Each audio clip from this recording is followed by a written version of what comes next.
You're just joining us. This is the France 24 debate. We're discussing Muammar Gaddafi's downfall and talking about it with Sir Richard Dalton, the former British ambassador to Libya, who's now with the British think tank Chatham House.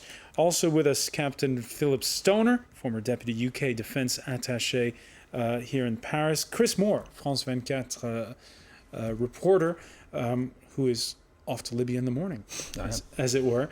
And from London, Lindsay German of the Stop the War Coalition. Thanks all of you for being back with us. Just before the break, we were discussing the issue we were discussing the issue of was it worth it to intervene, and critics at the outset of the intervention, of the NATO intervention in this country, accusing President Sarkozy of taking his orders from French philosopher Bernard-Henri Lévy, who pleaded for that intervention ahead of the UN resolution we were discussing. Now, 5 months on, Paris says it now feels vindicated. Let's listen to the foreign minister. We've made it very clear that we're working within the remit of international law. So this is the result. We spoke of not getting bogged down. You remember it was going to be in 6 months that we would reach our objective. Some say it took too long, but we've demonstrated that we are determined and discerning in the decisions we've made. Now, if we look at a couple of the comments from the France 24 debate Facebook page, there's quite an argument going on here. Andrew writes, "We had no choice after the threat made to civilians in Benghazi. If we had done nothing, there'd be 1 million refugees in Egypt and probably a similar number of bodies in the Mediterranean." Now, Don from Harare disagrees. He says NATO should have left it to the Libyan people. The rebels will form a Western-imposed government. Richard Dalton, how difficult will it now be for that transitional national council really to be a legitimate force? It will be difficult, but they are making a good start with the constitutional declaration they have announced, providing for the steps leading to a pluralistic Libya that is better governed in accordance with law and human rights and freedom. So they now have to attract the support of the overwhelming majority in order to make those aspirations real. And from my experience of Eastern Libya and from my time in Libya itself as a whole, I believe that they will be able to do so. There are several dangers. One is that the military forces who are in the process of defeating Gaddafi's forces on the battlefield will be hard to control. Another is that there will be rivalries within the National Transitional Council itself. But I don't believe that these are insuperable. And drawing from your experience when you were in the country, you were in a country that didn't have political parties, where tribal affiliations run very strong. How do you basically do it from scratch? I don't believe that tribal affiliations run very strong. This has become one of the many myths of the last 6 months. The primary loyalty of Libyans is to their family and to their country. They know the tribe they come from in many cases, not all, but they're not a people that lives in the countryside or in the desert. They live largely in cities and in towns. And there, as in other parts of the world, tribal loyalties are regarded as thoroughly out of date. The only circumstances in which people would rally to a tribe is if there is a prolonged period of anarchy in Libya, with all forms of hope for better social and political organization lost. And that is simply not going to happen. We should not underestimate the sense of public duty and loyalty which Libyans have to their country. And in the light of the dreadful experiences they've been through, particularly in the main cities, in the course of fighting Colonel Gaddafi's forces, I believe that they will rally to the opportunity which their fighters on the ground have now given them for a new start. Chris Moore, when you were in Benghazi, we know there's a lot of talk about how Benghazi is proud of being different from Tripoli. Did you have the sense of a Libya the way it's portrayed there by Richard Dalton as one nation indivisible? I think there's quite a lot of truth in what he says, in the sense that regional or tribal identities, they could be important. It could be, for example, if you're French, you might regard yourself first of all as Breton, from Brittany, but you're still French. And I think it's perhaps a similar situation in Libya. I mean, it was that there's a strong sense of national pride, at least in Benghazi. You see that now when there's a lot of demands from within the council itself saying, look, the minute that Gaddafi is gone, this is a Libyan gig for Libyan people. If you like, they don't want any more intervention from NATO.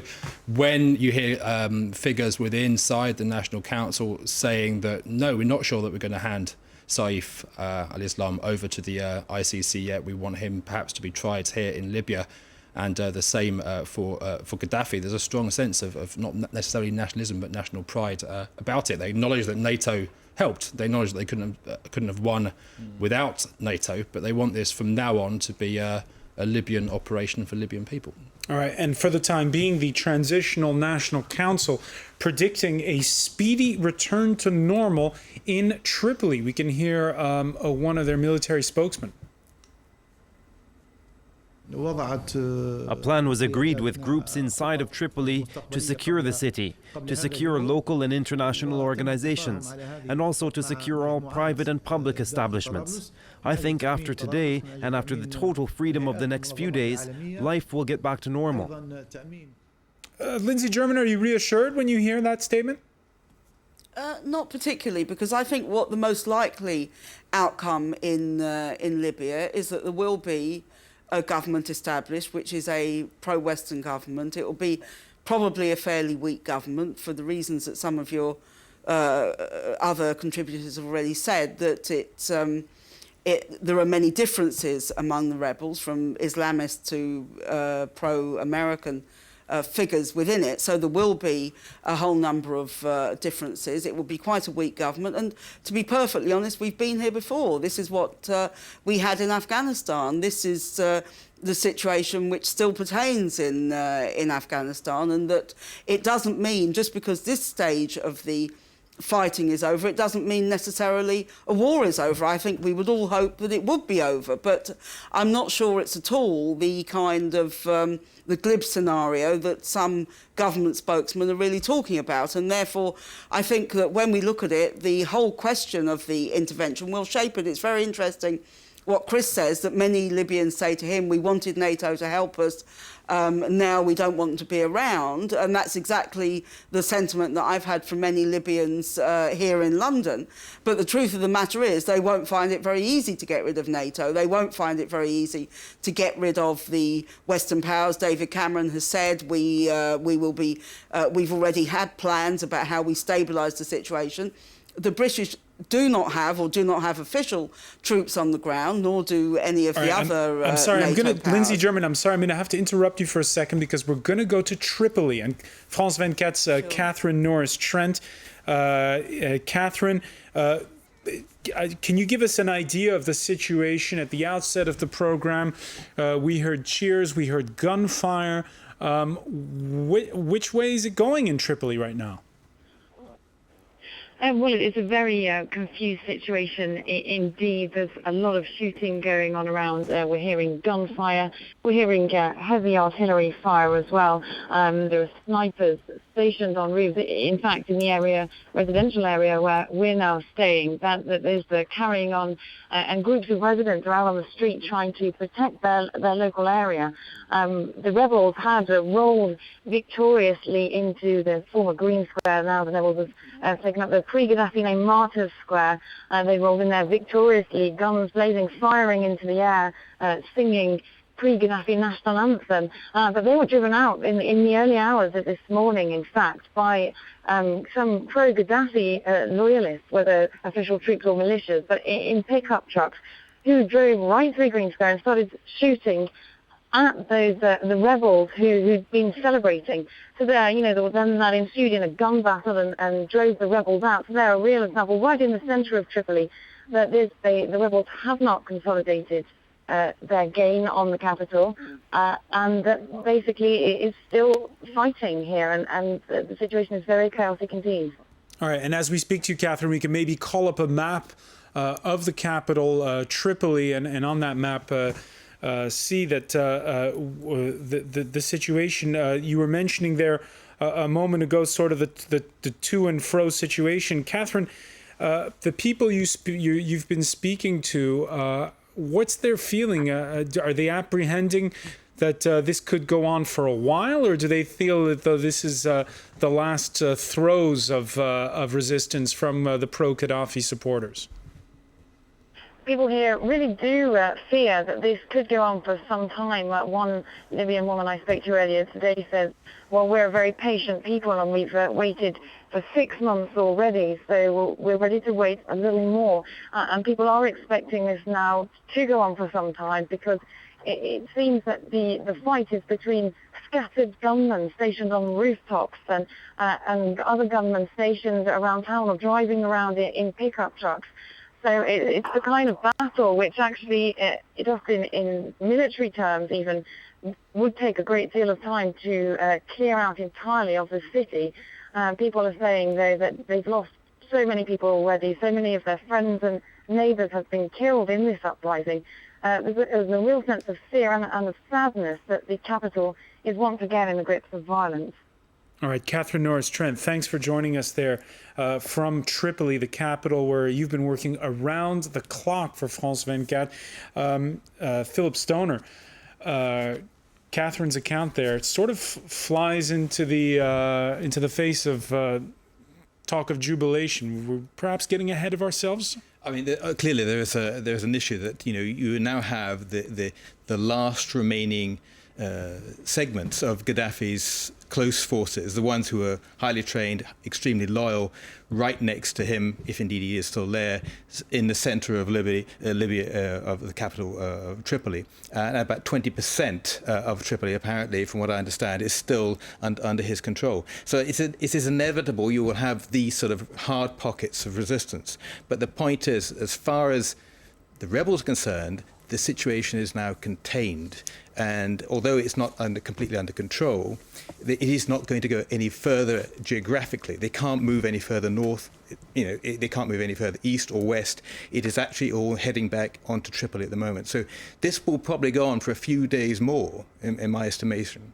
But I think at the moment that, bearing in mind the problems that they've had so far, bearing in mind that the rebels are now in a position to start cutting off water, electricity, power, all the different things which you need to keep going if indeed you are on the rooftop, sniping and so forth, there's a certain inevitability about what is going to happen.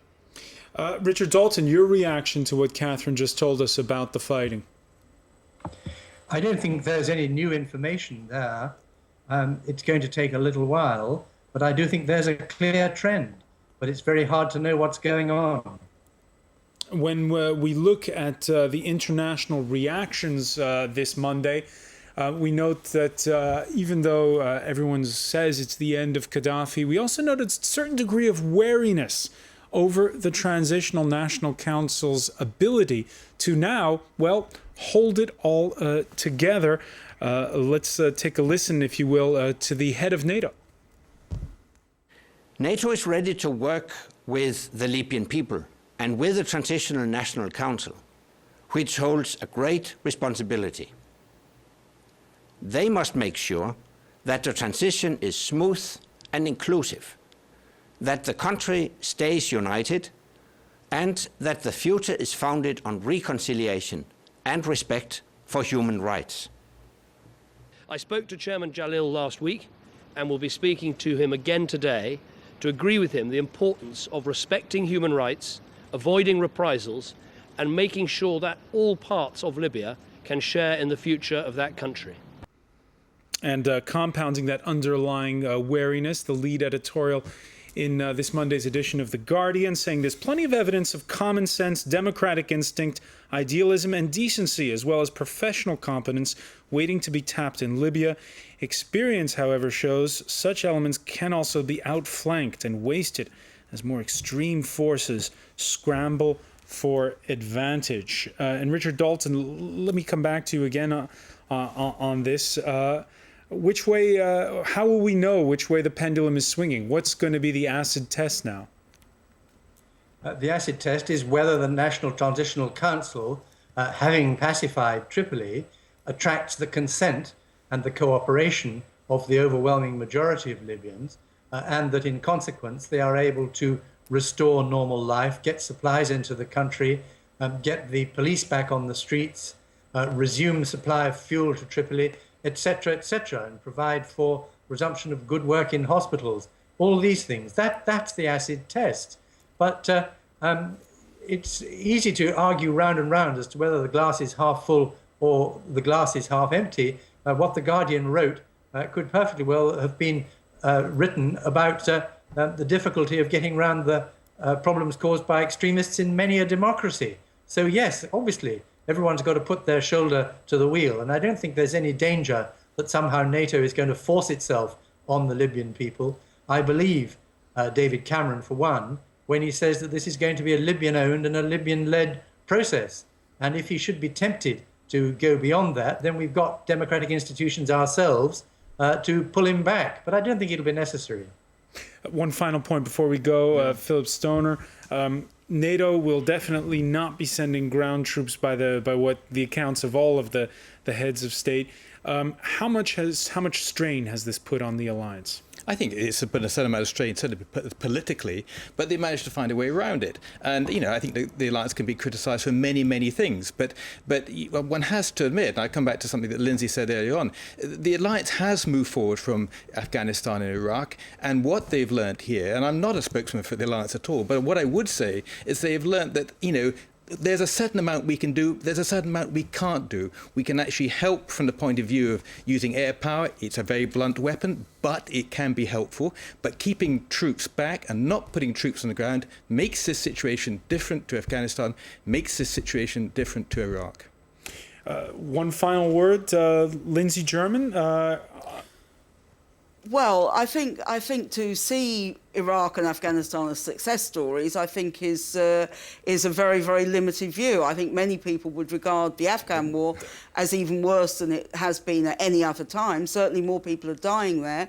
And Iraq, there are still 50,000 troops, American troops there. Now, when we talk about, the great success of this mission, let's wait and see. Let's see what it looks like in a few months' time. And let's remember that this has already cost hundreds of millions of pounds at the same time where the British and the French and the American governments are telling their own people that there is no money for welfare and education here. So there are lots and lots of questions here which have not been resolved at all. Not resolved. Lindsay German, I want to thank you for joining us from London. I want to thank Richard Dalton for being with us from Richmond, England.